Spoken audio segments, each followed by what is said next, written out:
So the Russians are definitely into World War One, 1914, 1915, 1916, but the people back home in Russia are not happy, and they have not been happy for a while.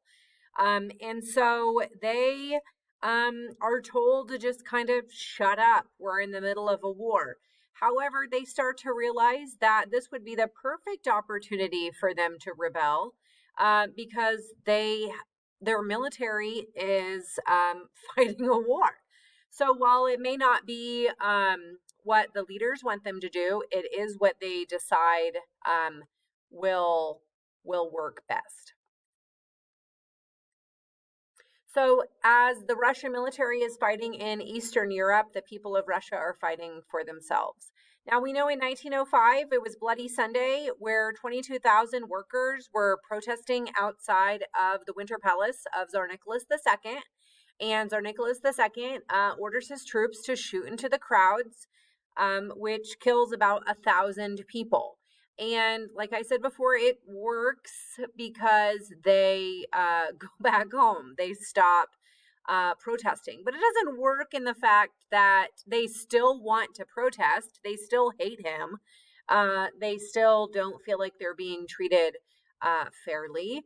And so in March of 1917, this is in the middle of a war, there's another strike. There's another protest. This one happens to be women textile workers in the city of Petrograd, and they don't like the conditions of their working conditions.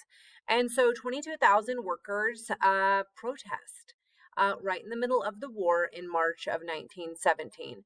And it's not like these women textile workers planned a massive revolution, but it just was the right timing that the people of Russia, other groups of people who didn't even know these women, also started to protest. So more and more people are going to join the march. More and more people are going to kind of protest their own working conditions, and many factories were shut down. So this local protest turns into a massive protest that we call the March Revolution because people across Russia are just fed up, and they all start protesting at the same time. Now, it's not completely coincidental. There are actual secret militant groups across Russia that have been planning a protest. And they kind of say, this is our shot. Call up the people who are waiting, and let's go right now. Now, we know that Nicholas is not available. He's not in Russia. He is fighting on the front lines. And when he gets word that his people are rebelling, he's like, yeah, well, what worked in 1905 Bloody Sunday is going to work again. So he orders his troops to shoot into the crowds again. This time it's not going to work because the remaining troops in Russia are angry at Tsar Nicholas II, and they end up joining the protesters. So they do not shoot into the crowds. Now, why do you think that the military is upset with Tsar Nicholas? Why were they loyal in 1905, and why are they not loyal in 1917? Well, the reason is that he hasn't prepared them. Their friends and fellow military members have been fighting for 3 years for a war that they don't want to. They're ill prepared. They don't have guns. They're trained using broomsticks. And the guards are like, we are not on your side anymore. And so they refuse to shoot into the crowds, and they actually join the other side. Now, the legislative body in Russia, the Duma, doesn't really have any power because Tsar Nicholas doesn't allow them to meet, but they technically are a legislative body, and they're the closest thing to a government in Russia because Tsar Nicholas is not there and his wife's not really doing anything. And so the Duma meets on March 12th, 1917, and writes a letter to the Tsar and says, hey, dude, you need to step down. Now, I have read a little bit about this, and it does look like the Duma was just trying to make the people happy and that they had the intention of allowing Tsar Nicholas, when the war was over, to come back and be the leader, to be the Tsar. And so don't think that this is like a peaceful thing. They write him a letter basically saying, hey, just step down for now. Tsar Nicholas knew that he couldn't fight his people back home and World War I, and so he steps down on March 15th. And the Duma, which are also rich guys, they say secretly, like, hey, dude, wink, wink, we will let you come back. So the provisional government, the Duma, takes charge, and they're like, okay, striking people, you wanted the Tsar to step down, now we are in charge. But that wasn't going to be enough for a lot of the people in Russia. Now, the Mensheviks, who are people who wanted just a little bit of change, moderate change, probably would have been okay with the provisional government.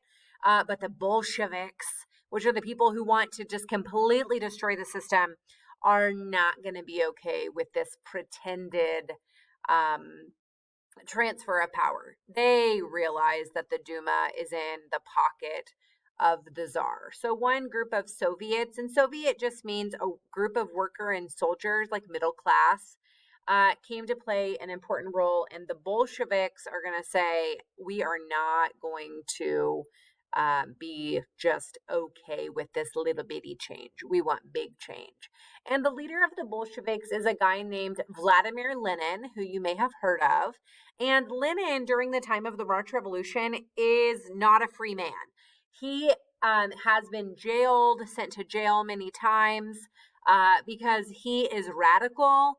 He doesn't like the Tsar. He's pro-Marx, and Karl Marx, and is the kind of leader of communism, wrote the book, The Communist Manifesto.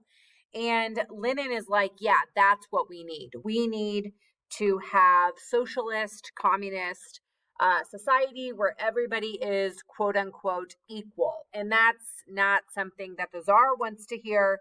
So he throws him in jail.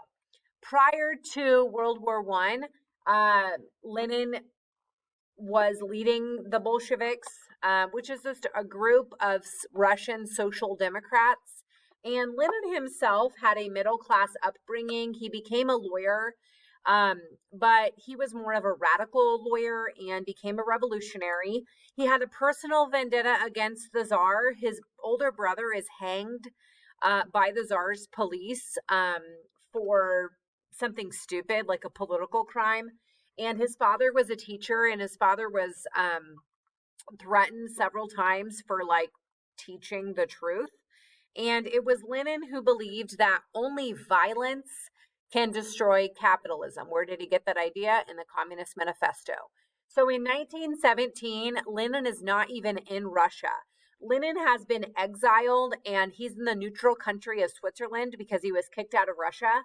And he gets word that the revolution is starting. Lenin, you need to get back. But he's stuck in Switzerland and he's not allowed back. And this is a weird turn of events.